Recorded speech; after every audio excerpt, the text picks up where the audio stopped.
салом, хабарҳои радиои озодиро аз рӯзи ҷумъа 8 апрел тақдим мекунем. дар ноҳияи вахш як ҷавони 17 соларо ки дар қасди сафар ба Сурия айбдор шудааст ба 7 соли зиндон маҳкум карданд. ин ҷавон баъди хатми синфи 9-уми мактаб тавассути Русия ба Туркия рафта ба ҳангоми ворид шудан ба хоки Сурия боздошт шуд. тафтишот мегӯяд ки ин наврас тавассути шабакаи одноклассники бо ҷангҷӯёни Сурия робита барқарор карда ба гапи онҳо даромад. телефони гап мезадем, мегуфт бочаҷон хайнаи пулро ки барои зиндагӣ истифода бибар, бо насиб кунам, бо моҳи дига бо равонтон мекунам гуфта. мақомоти тоҷик мегӯянд ки ҳузури 1094 шаҳрванди Тоҷикистон дар қаламравҳои таҳти назари ҷангиёни давлати исломӣ боиси нигаронии ҷиддӣ аст. ҳабибулло воҳидов додситони суғд рӯзи 8 апрел гуфт ки дар 6 моҳи охир шомил шудани сокинони минтақаи суғд ба ҳизбу ҳаракатҳои ифротгаро ва тундрав рӯ ба коҳиш овардааст. дар 3 моҳаи охири соли 2015 ва манат 3 моҳаи аввали соли 2016 таҳлилҳо нишон медиҳад ки ҳолатҳои шомилшавии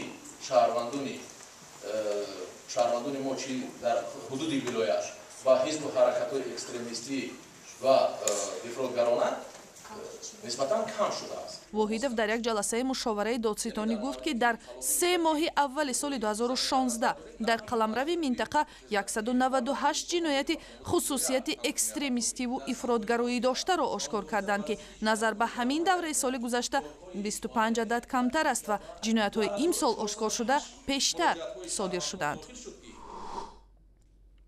тафтиши парвандаи Иван Щербаков, афсари пойгоҳи 201-уми Русия дар Тоҷикистон ниҳоӣ шуда барои баррасӣ ба додситонии ҳавзаи марказӣ дар Екатеринбург ирсол шудааст.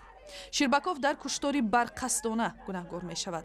баъди баррасии ин парванда дар додгоҳи округи Урал додрасҳо дар чаҳорчӯби додгоҳи сайёр ба Тоҷикистон омада ҳукми Иван Щербаковро эълон хоҳанд кард. афсари пойгоҳи 201-уми Русия дар қатли духтари тоҷик Шоира Ҷобирова муттаҳам дониста мешавад. ҷасади ин духтар 11 ноябри соли 2015 ба хешовандонаш супурда шуд ва ба шаҳодати онҳо дар бадани Шоира пайи латукӯб мушоҳида шудааст. мақомоти Польша мегӯянд дар давоми соли 2015 539 шаҳрванди Тоҷикистон дар қаламрави ин кишвари аврупоӣ паноҳгоҳ гирифтанд. беш аз 3000 нафари дигар дар гирифтани ҳаққи паноҳандагӣ дар Полша посухи рад гирифтанд.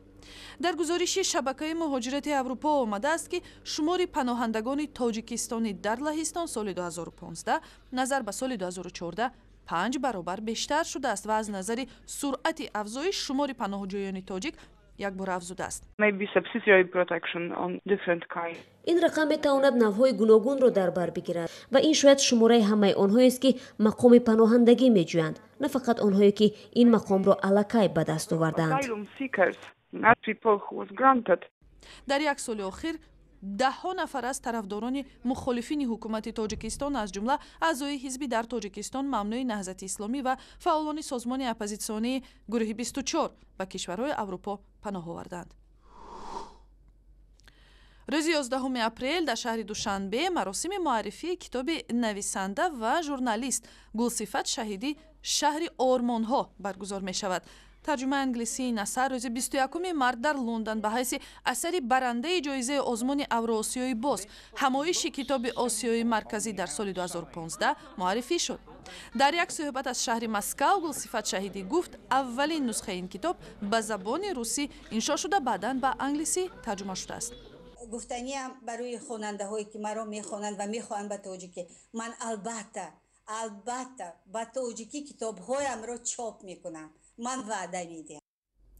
қиссаҳои шаҳри ормонҳо ё шаҳре ки орзуҳояш амалӣ мешаванд дар бораи насли ҷанги Тоҷикистон, фарҳангиёну рӯшанфикрон ва сокинони оддии Душанбе дар оғози солҳои 1990 ҳикоят мекунад. ва ахбори бештар аз инро дар сомонаи Озодӣ ва шабакаҳои иҷтимоӣ Фейсбук, Одноклассники ва Твиттер пайдо кунед.